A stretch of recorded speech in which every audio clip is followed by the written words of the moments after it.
एक सुनसान गांव के बाहरी इलाके में एक पुरानी जर्जर हवेली खड़ी थी। स्थानीय लोग कहते थे कि ये शापित है और कोई भी रात के समय इसके करीब जाने की हिम्मत नहीं करता था। किंवदंतियों के अनुसार हवेली कभी एक धनी परिवार का घर थी, लेकिन एक दुखद आग ने उनकी जान ले ली और उनकी आत्माएं तब से हवेली में भटक रही थीं।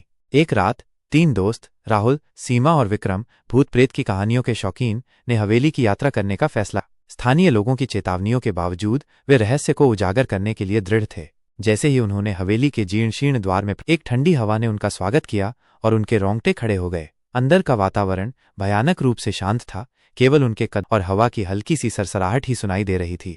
वे कमरों और गलियारों में घूमते रहे, हर कोने में एक भयानक रहस्य छिपा हुआ था। अचानक उन्होंने एक धीमी दर्दनाक चीख सुनी जो हवेली की दीवारों के भीतर से गूंज रही थी। वे डर गए, लेकिन उन्होंने आगे बढ़ने का फैसला किया। वे सीढ़ियों से ऊपर गए और एक बड़े शयन कक्ष में पहुंचे। कमरा धूल से ढका हुआ था और फर्नीचर अस्त व्यस्त था। कमरे के केंद्र में एक पुराना टूटा हुआ दर्पण खड़ा था। जैसे ही उन्होंने दर्पण के करीब देखा, उन्होंने एक भयानक आकृति देखी, एक महिला का धुंधला सा भूतिया प्रतिबिंब जिसकी आंखें आंसुओं से भरी हुई थीं।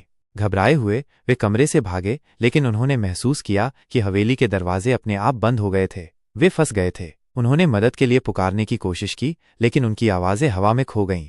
जैसे ही रात घिर आई, हवेली और भी डरावनी हो गई। दीवारों से अजीब आवाजें आ रही थीं और ठंडी हवा ने उनके शरीर को जकड़ लिया। वे समझ गए कि वे अकेले नहीं थे।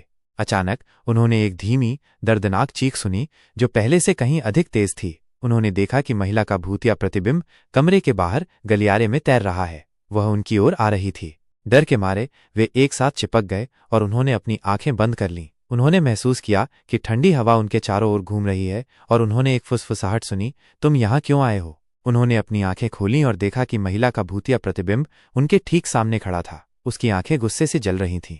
वे भागने की कोशिश करने लगे, लेकिन महिला के भूतिया प्रतिबिंब ने उन्हें रोक दिया। उसने अपनी ठंडी भूतिया उंगलियों को उनके गालों पर रखा और उन्होंने महसूस किया कि उनका जीवन शक्ति उनसे दूर हो रही है।